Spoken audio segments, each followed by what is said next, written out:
Salve, salve galera, professor Israel aí novamente, dando continuidade ao processo de independência da América Espanhola. E aí, conforme vocês viram ali no nosso vídeo anterior, tanto fatores externos quanto fatores internos levaram ao quê? Levaram a esses processos de independência.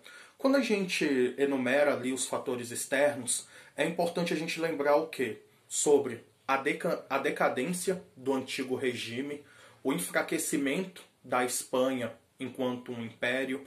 Nós temos ali as influências dos ideais iluministas. Nós temos o processo de independência dos Estados Unidos como ali um exemplo para as demais colônias. Nós temos ali os ideais imperialistas que pulsam dos Estados Unidos como um país recém-independente. Só que para a gente entender aqui essa aula, o nosso ponto de partida é justamente qual? É justamente as invasões napoleônicas que vão ser realizadas ali na Europa. É importante ali a gente rememorar que um dos países que vão ser invadidos pelas tropas napoleônicas é justamente qual? É justamente a Espanha. Napoleão Bonaparte vai retirar do trono o rei espanhol, o Fernando VII, e ele vai colocar quem em seu lugar? Ele vai colocar o seu irmão José Bonaparte. E aí, com a deposição do rei Fernando VII, nós vamos perceber que vai se criar um vácuo de poder político, tanto na Espanha quanto o quê? Quanto nas colônias. Por que um vácuo de poder político? Porque os espanhóis, gente, eles vão ali olhar para o José Bonaparte e vão aceitá-lo como o rei da Espanha? É óbvio que não. Os próprios colonos, eles vão aceitar isso? Também não. Com isso, nós percebemos o quê? Nós percebemos esse vácuo de poder. O próprio José Bonaparte era visto como o quê? Como o rei fantoche. Não existia ali a legitimidade de José Bonaparte em governar o quê? Em governar a Espanha. E aí, com isso, obviamente, nós vamos perceber que a Espanha ela estava muito mais preocupada com o quê? Com as suas colônias ou lutar contra as invasões napoleônicas. É óbvio, gente, que a Espanha estava muito mais preocupada em solucionar esse problema que estava acontecendo ali, no seu território. Expulsar José Bonaparte, expulsar as tropas napoleônicas em seu país. E aí, com isso, nós percebemos o quê? Que eles meio que vão deixar de lado as colônias e as questões das quais essas colônias estavam envolvidas, porque, obviamente, o quê? Os seus problemas maiores eram outros. Os colonos, por sua vez, eles vão se organizar, eles vão formar ali as chamadas juntas governativas. As juntas governativas, gente, elas nada mais eram do que um novo nome para os cabildos, que eram as câmaras municipais. Vocês se lembram que essas câmaras municipais, elas eram ocupadas por quem? Pela elite colonial, pelos crioulos. Mas a gente fala dos crioulos um pouco mais adiante, tá certo? Com isso, nós vamos perceber que esse vácuo de poder, ele vai ter algumas consequências. Como as colônias vão estar ali momentaneamente, meio que à própria sorte, nós vamos perceber que essas juntas governativas que vão surgir em diversos pontos das colônias, elas não pensam de uma maneira o quê? Homogênea. Nós vamos perceber que essas juntas governativas, elas tinham tendências o quê? Autonomistas. E elas tinham pensamentos distintos em relação ao quê? Em relação ao que estava acontecendo naquele momento e o que deveria ser feito o quê? No futuro. E aí existiam três tendências políticas que se destacavam. Uma delas era qual? Olha, nós temos que ser totalmente fiéis ao rei Fernando VII. Nós temos que ficar ali ao lado dele, nós temos que oferecer apoio e quando a Espanha se livrar do José Bonaparte, das tropas napoleônicas, tudo volta ao quê? Tudo volta ao normal, tudo volta a ser o que era anteriormente. Existe uma outra tendência que falava o quê? Olha, nós defendemos a legitimidade do rei Fernando VII. Ele que é o rei da Espanha, ele que é o soberano das colônias. Contudo, nós, na colônia, estamos passando por problemas. E o principal problema que está incidindo sobre nós é a questão da autonomia. Nós não temos a autonomia política, comercial, econômica que acreditamos que seria o quê? O ideal. Nós estamos ao lado do rei, mas quando tudo isso se resolver, o rei Fernando VII, a Espanha, tem que nos conceder o quê? Essa autonomia.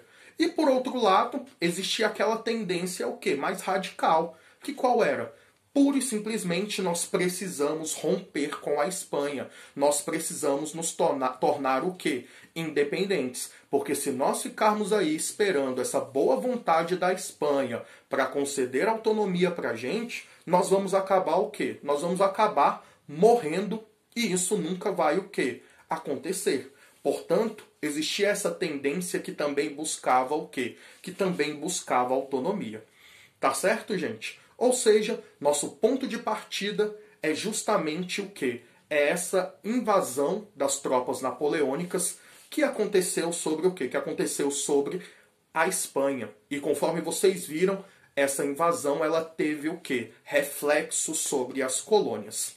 Outro fator importante é a gente pensar quem serão os protagonistas desse processo de independência. Quem serão os líderes, ou de onde serão esses líderes desses processos de independência.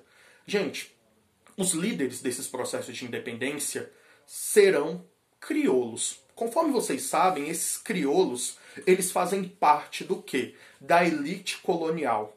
Eles eram comerciantes, eles eram latifundiários, eles eram o quê? A elite, o setor dominante ali da colônia. Eles eram sujeitos que eram descendentes de espanhóis, sejam ali por parte de pais, avós e etc. Mas qual era a grande questão deles?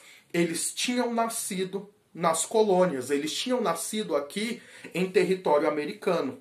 E aí, durante um tempo, nós vamos perceber que era problemática essa questão do nascimento para eles. Por quê? Porque a Espanha sempre privilegiava, ali no contexto colonial, os chapetones. Quem eram os chapetones? Eram os espanhóis natos que estavam ali nas colônias realizando o quê? Algum tipo de serviço. Eram servidores públicos. E aí nas questões ali coloniais, o que a Espanha sempre fazia? Ela privilegiava os chapetones, ela privilegiava esses espanhóis natos e eles deixavam ali os crioulos, essa elite colonial, esses nascidos na América, apesar ali de serem descendentes de espanhóis, num segundo plano. Ou seja, isso é importante por quê? Porque a liderança, o protagonismo desses processos de independência serão assumidos justamente por quem? Por esses crioulos, por essa elite colonial. Professor, mas os indígenas, os sujeitos ali de origem africana, escravizados ou não, eles vão participar desse processo de independência? Vão, gente. Mas nós vamos perceber que os líderes serão justamente os crioulos. E quando esses locais se tornam independentes, quando os países são formados, é importante frisar o quê? Que quem vai assumir o comando dos mesmos foi quem estava ali anteriormente assumindo o protagonismo, assumindo a liderança. E, obviamente, o modus operandi, a partir de agora, desses países recém-independentes, vai ser ali norteado para privilegiar quem? Para privilegiar quem? Essas antigas lideranças coloniais, agora que serão líderes desses países, que serão os dominantes desses países recém-independentes, que vão ser o quê? Os crioulos. Portanto, gente, isso é muito importante, tá certo? Quando nós dividimos ali as lutas pela independência, nós temos dois momentos distintos. Uma que vai de 1808 e 1815, que vai ser marcado pelo fracasso. 1815 por quê? Porque nós vamos perceber que, nesse momento, o poder de Napoleão Bonaparte ele cai de maneira brusca ali dentro da Europa, Napoleão vai ser derrotado ali em território russo. Consequentemente, ele vai ser preso, ele vai ser enviado para o exílio e com isso, o rei Fernando VII, ali na Espanha, ele consegue o quê? Ele consegue reassumir o trono espanhol. Mesmo com esse retorno do rei Fernando VII, nós vamos perceber o quê?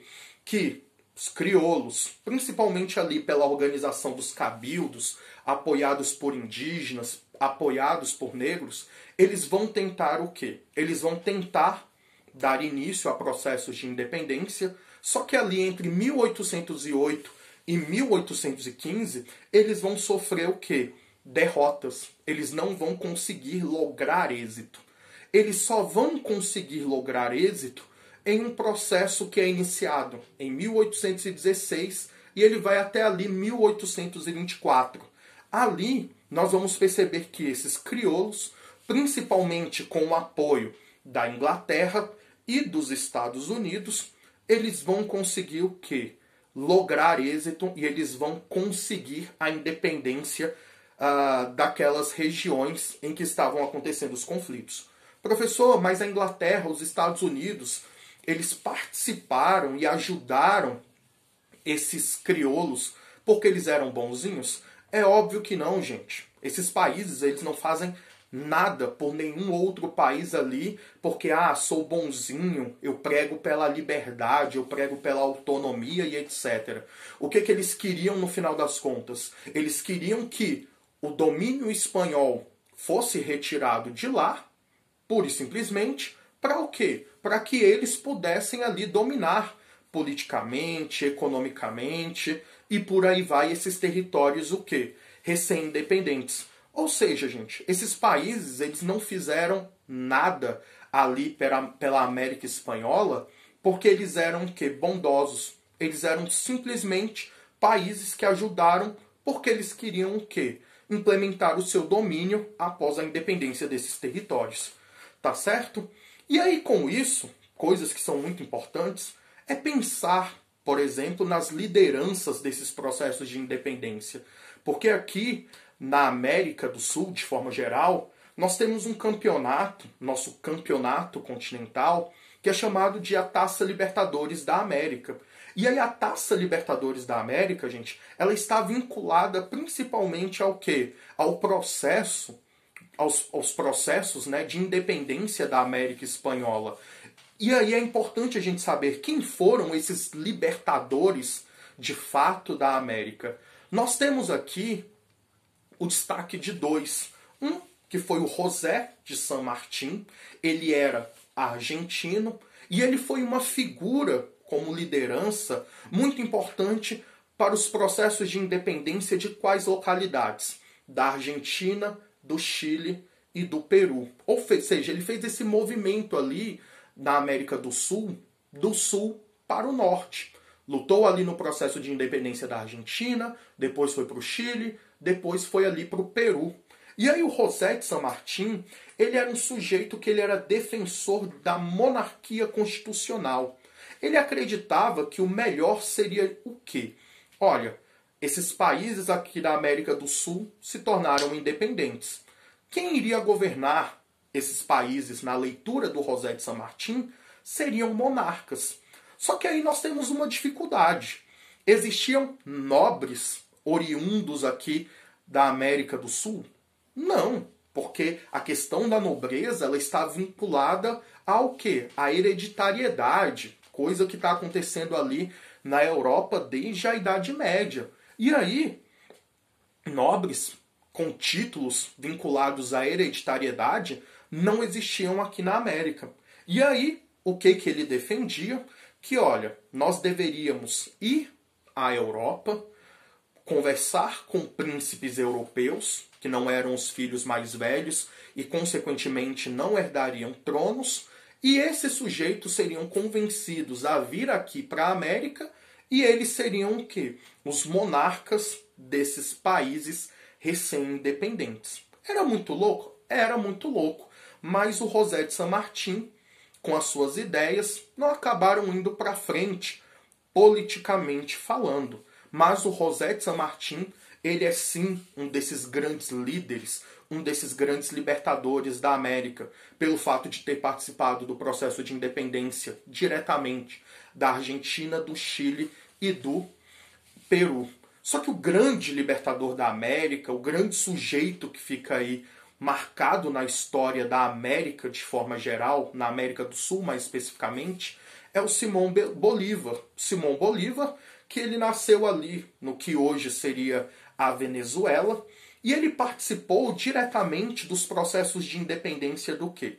Da Venezuela, da Colômbia, do Panamá e da Bolívia. Ou seja, ele fez um movimento o contrário ali do José San Martín. Enquanto o San Martín fez do sul para o norte, ele fez do norte para o sul.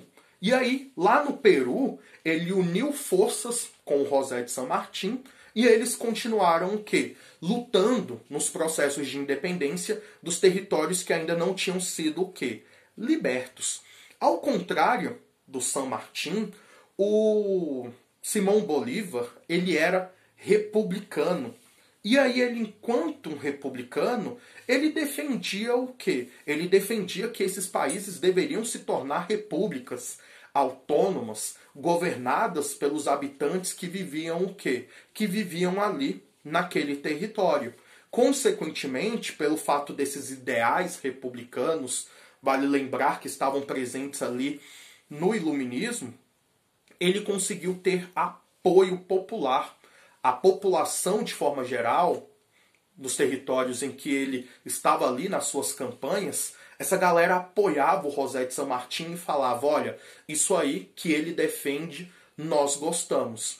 E o José Martín, ele também era defensor de uma ideia baseada na o quê? Na união territorial do continente. Ele falava, olha, quando esse continente se tornar livre, se tornar independente, nós temos que manter esse território o quê? Unido. Esse território tem que fazer parte somente de um país, ter o mesmo exército, ter as mesmas leis, e ele vai lutar ali contra as ameaças externas, ele vai ser grande, ele vai ser próspero, ele vai ser poderoso. E aí essa ideia do Simão Bolívar, de união territorial do continente, vai se chamar de quê? De o bolivarianismo. Professor, essa ideia vai para frente, vai dar certo? Vocês que moram aqui no continente americano, mais especificamente na América do Sul, vocês vão perceber o quê?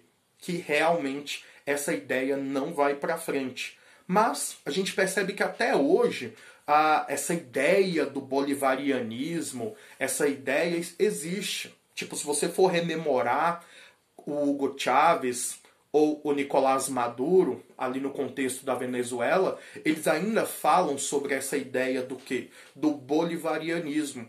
A ideia deles hoje do que é bolivarianismo é diferente do que o Simão Bolívar defendia? É óbvio que sim, né, gente? Existem ali as diferenças. Mas é importante que vocês tenham em mente o quê? O como Simão Bolívar, o quanto o bolivarianismo, o quanto essa ideia de unidade aqui na América do Sul, até hoje ele tem o quê? Até hoje ele tem desdobramentos. Tá certo? E aí, gente, muito obrigado aí pelo segundo vídeo. No próximo vídeo nós vamos encerrar aqui esse debate, tá certo? Sobre esses processos de independência da América Espanhola. Muito obrigado a todos e até daqui a pouco.